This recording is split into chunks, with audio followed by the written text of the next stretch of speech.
Welcome back to my channel. You already know it's your boy Hood Diggity, the Rock Reactor, back with another video. Yes, sir. Before I proceed, let me know where you tapping in from. Let me know what country, what city, what mountain, what hill, what cave, what island, what planet, what universe. Let me know where you at. Represent your hood. Yes, sir. A world of love to my Ukraine, an abundance of peace for my Ukraine. As I stand with God, I stand with Ukraine. Yes, sir. You know, guys, I remember when the invasion started. I think it was 22. I always get it confused, 21, 22. But I remember that when the women and children were forced to evacuate Ukraine, and the men had to stay. I remember seeing that. But I also remember how there was a lot of people from outside of men and women from outside of Ukraine that wanted to join in the war. And they was going to Ukraine to fight the war. I remember seeing that. And I ran into this video, Foreign Fighters of Ukraine's International Legion. And I wanted to check it out, guys, because I see that I'm not the only Ukraine lover. I see I'm not the only one who loves Ukraine. I know I'm not the only one. I'm only kidding. I know there's millions and millions and millions and millions of people that support Ukraine. A lot of people. Well aware of that. I'm well aware of that. Including Trump. I'm gonna dare to say including Trump. I think Trump looks at it from the perception of a businessman and the perception of a leader where he doesn't wanna. I think Trump's rationalizes and he thinks he doesn't wanna be he wants to take steps. He wants to take careful steps. I believe that he wants the best for Ukraine. But he doesn't want to be responsible for any catastrophe. That's just what I believe. I can't speak for him, but based on what I see, I also believe that he sympathizes for Ukraine. But anyway, let's check this out, guys. And if you haven't already, make sure you subscribe to my channel, hit the notification bell, hit the like button. Any donations to my channel will be greatly appreciated. My PayPal account is on the screen. Let's get it. How does one get a call sign named Hobo? Looking like a homeless man. I couldn't handle watching what was happening. The consequences for the entire world, if Ukraine were to fail, would be absolutely catastrophic. That is so true what that man just finished saying, guys. It doesn't, and a lot of people do not understand it. A lot of people need to get this through their head, through their thick head. A lot of people, they need to be informed that it's not going to end. If Russia wins and gets to take over Ukraine, it's not going to end with Ukraine. It's going to continue. If Ukraine were to fail, it would be absolutely catastrophic. I worked in aviation. I also instructed firearms, was a competition shooter. I did 4 years in the U.S. Marines, and I did another 3.5 years in the U.S. Army. Some of my colleagues from both parties said I was the member for Kyiv Central, not for Filton and Bradley Stoke. What did you do? Nothing special, and probably a few things I can't talk about.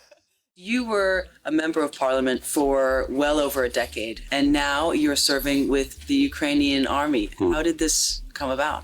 It was pretty clear to me that it would be probably the toughest election I could fight. So I started to think, well, if the worst were to happen, I'd come to Ukraine, I'd spend a year or two helping out, just doing what I could.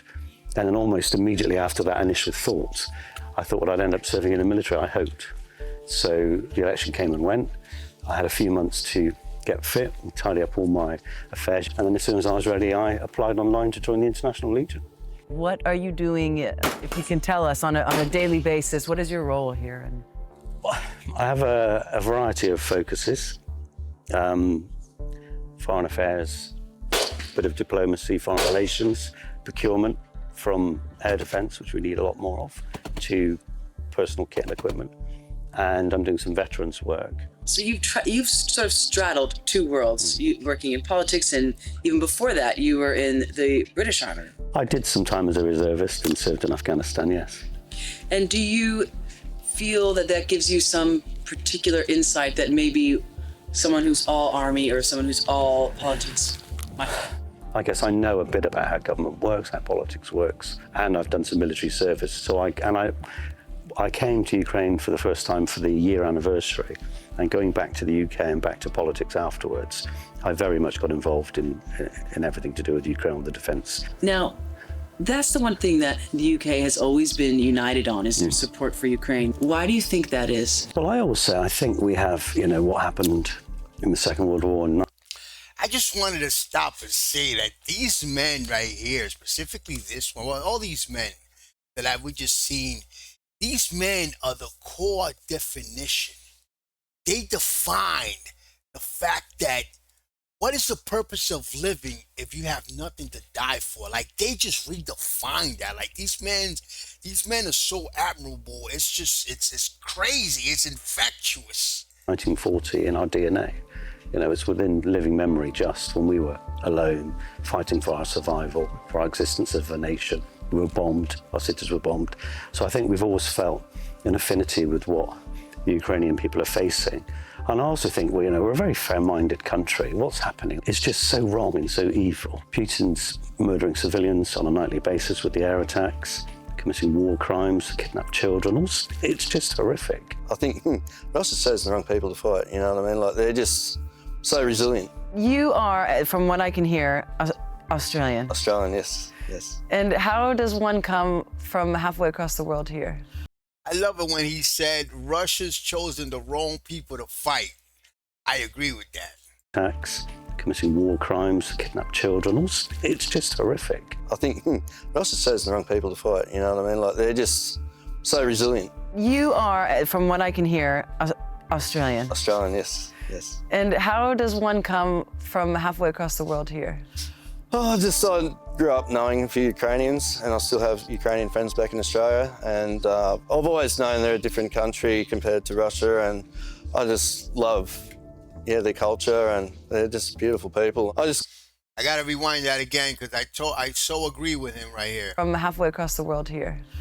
I grew up knowing a few Ukrainians, and I still have Ukrainian friends back in Australia. And I've always known they're a different country compared to Russia, and I just love the culture, and they're just beautiful people.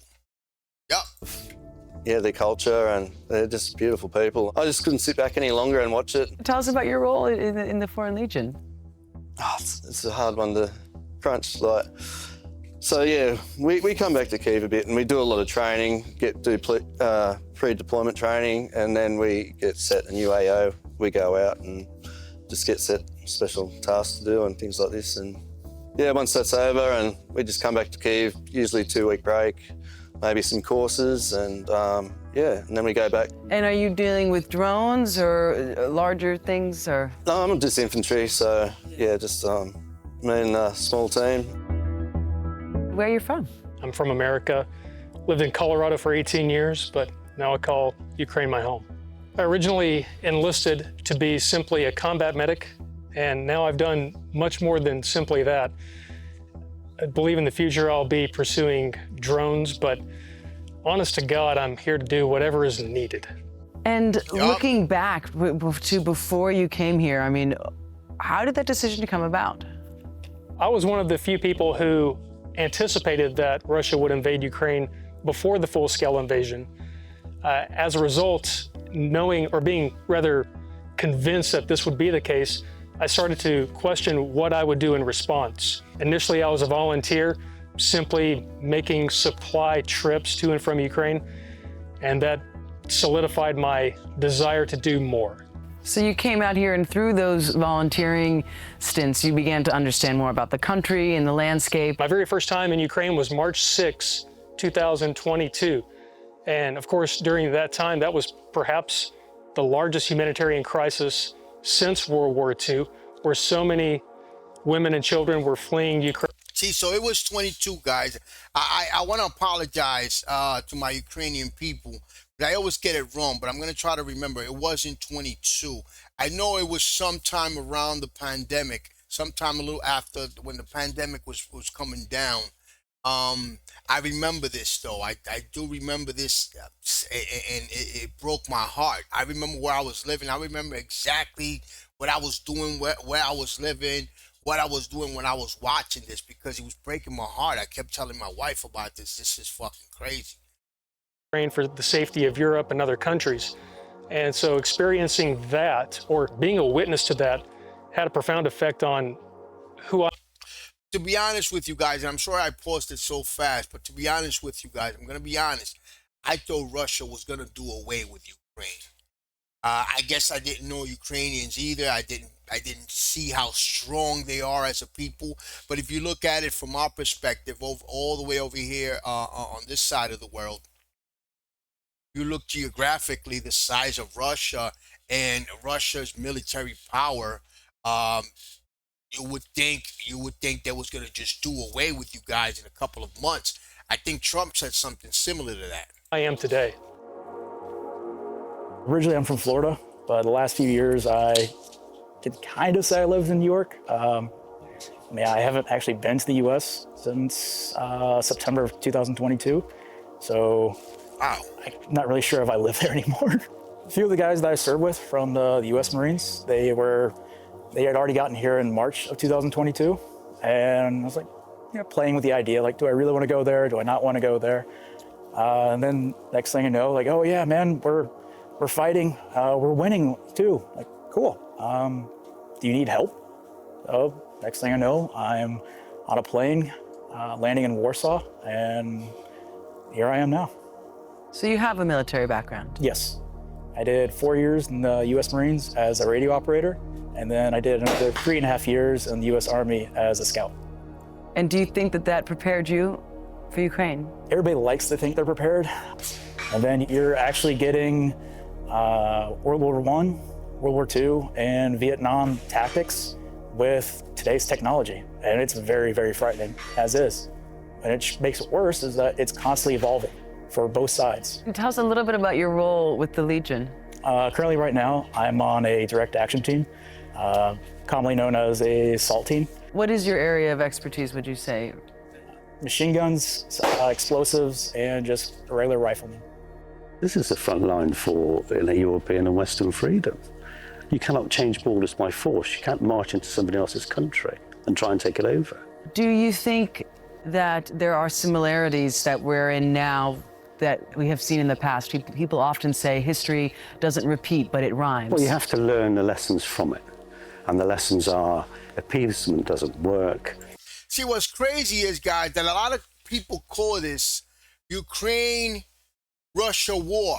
This is not a war. This is an invasion. And it's exactly what this gentleman is saying. It's an invasion. It's not just, they're taking over territories. They're not just fighting just to fight. They're basically taking over territories that they don't want to give back, territories that they're going to claim as Russian. So this is a full-scale invasion. And I think that from the beginning, everybody should have been involved.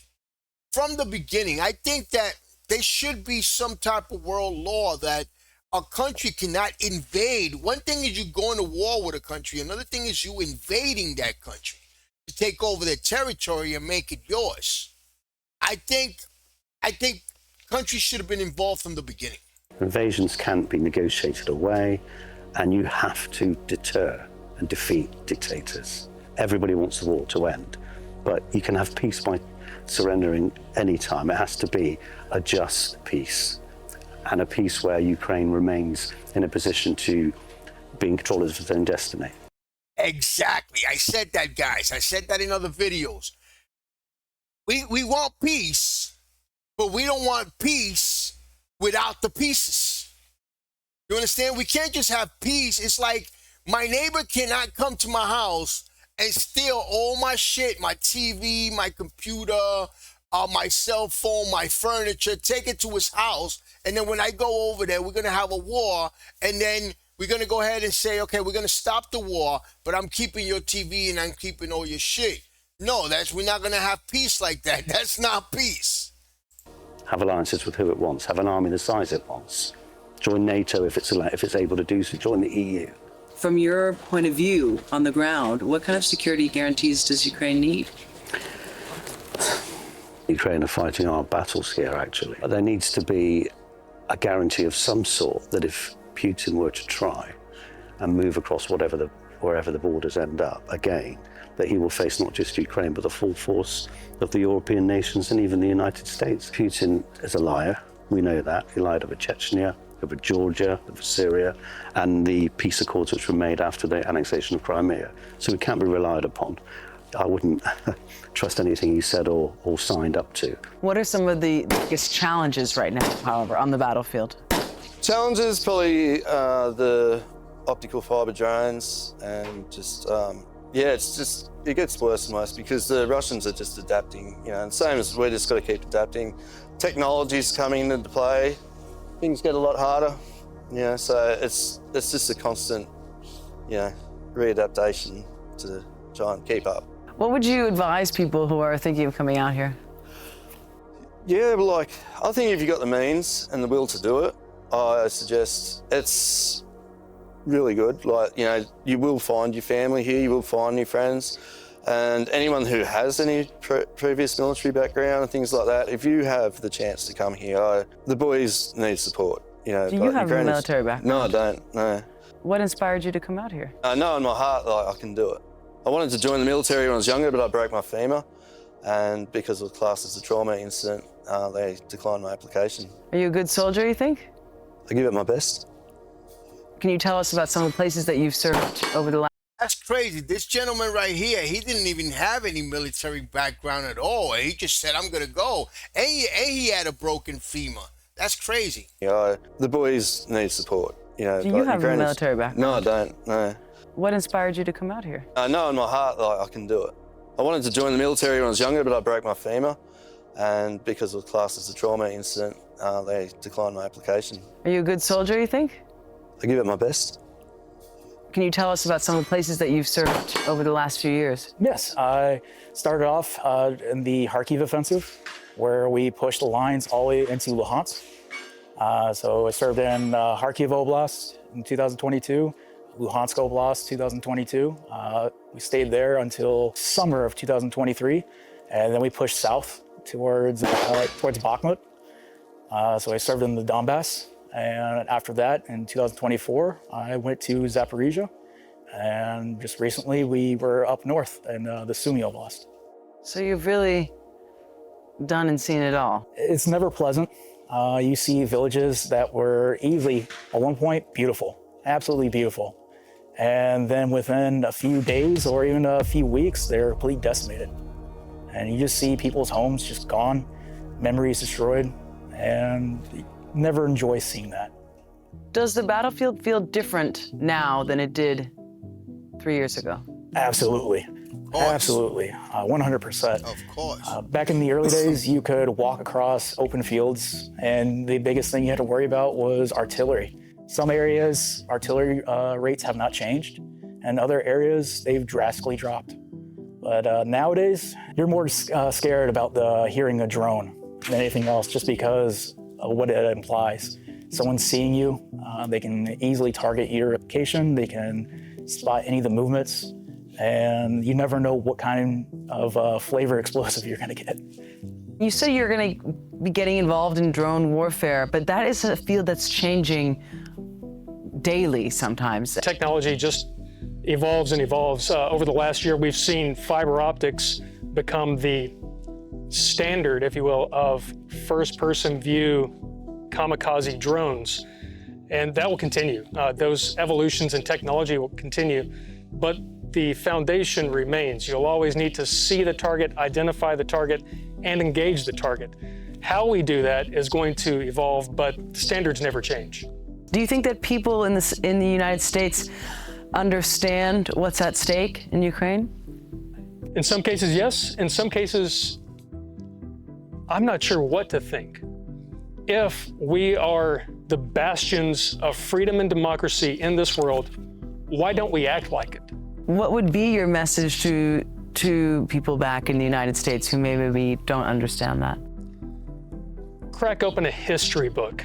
They need to look at what happened in the 30s that ultimately resulted in America sacrificing its sons and daughters. This is world-altering history, and simply standing on the sidelines watching it happen does not absolve you of the responsibility you have to end the evil where evil is most obvious. Do you feel that this is sort of your duty then, as not only as an American, but as a person of the free world? I would say merely as a human being, it is my duty. And for that reason alone, of course, I would support Ukraine and aid Ukraine, but I've also come to love Ukraine. Do you think there should be a UK presence here in Ukraine? After the war, for sure, yeah, absolutely. And European, not just UK. You know, the best way to avoid future conflict is by a demonstration of strength and an understanding on their side that it won't be accepted or tolerated if he were even to start to make preparations again. The cost he would have to pay would be too high. Have you come across a lot of people from the UK here? A few, yeah, quite a few. And what is that like to see your fellow countrymen here? It's great. Yeah. We all know why we're here. We instinctively know it's the right thing to do. Yeah. And we're here to help. I met a guy who turned up from the southwest of England when I first got here. He was older than I was, believe it or not. And I said, well, what job are you doing? And he said, well, I used to be a storeman in the British Army for years, and I'm coming out and I'm going to do that. Why do you think these people come? I mean, Because they know how important it is to our collective security, but actually, morally, it's the right thing to do. What's happened here is terrible. what's next for you? Next for me, just if this war ends, I'll go back to Australia. I'll get back into mining and cutting my gemstones. I miss my freedom back there in the way of to go, in the middle of nowhere and look for gemstones. Do you recognize the person that you were before you came out here? I think he's still there. Yeah. My mother tells me she thinks I'm more happy here than what I was back home previous. Not that I was depressed at home or I, came here because I had nothing going on, but Yeah. I just felt it inside. I had to come. I'd like to get a place here in Ukraine one day and just travel between both worlds. Where do you think the future is going to take you? Honestly, I don't know that question anymore. Originally I came here, I said, I'm only gonna be here for 1 year. And almost 3 years later, I'm still here. So maybe one day I'll just say, I'm tired and I just wanna go home. Or maybe I'll just keep fighting. Do you think that leaders in the West would benefit by understanding what's happening more on the front lines? Absolutely, absolutely. They can learn so much about what's currently happening in this war, ranging from... That's something else, guys. I think that leaders, including Trump, needs to take a look a little bit closer at this war. I think they're just looking from afar, and they're not really looking at what's going on in the battlefield.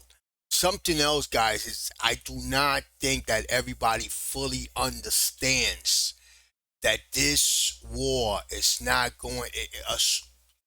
If Russia wins, by any chance, I really hope not, but if Russia was to take over, invade Ukraine completely, it's not going to end there.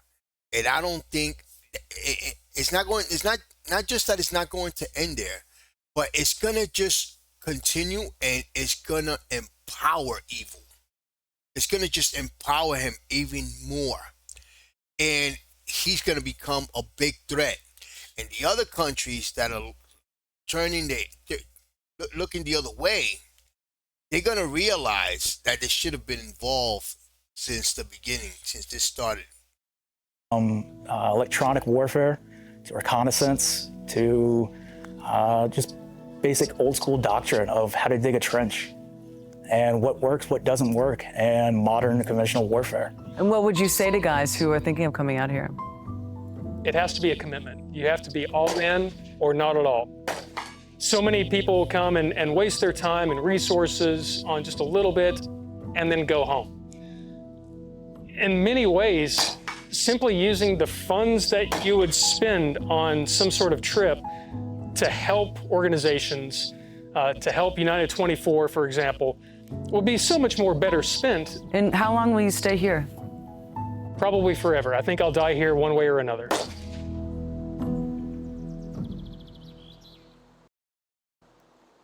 Wow, he said he thinks he'll die there one way or another. That's a fucking soldier. Salute to that guy, man. That's a soldier. He did say it. Either you committed to it, either do it or don't do it. That was incredible, guys. It's just a lot of things that, and I want to continue to do videos like this because I hope other people see it. I just hope other people see it. And yes, people actually, leaders, I think, need to go in the battlefield. They need to go and look at exactly what's going on. Not go and fight, but just go and look and talk to the soldiers, specifically American soldiers. Like this guy, it would have been good for him to talk to Trump so they could look at it at a different way, in a different light. That British guy, too, he spoke a wealth of knowledge and truth. I liked him. So guys, like I said, from all we can do from this end is just pray and hope that evil does not win, does not prevail. Guys, you already know, man. Subscribe to my channel, hit the notification bell, hit the like button. Any donations to my channel will be greatly appreciated. My PayPal account is on the screen. Love you, Ukraine. Peace, love, and God bless.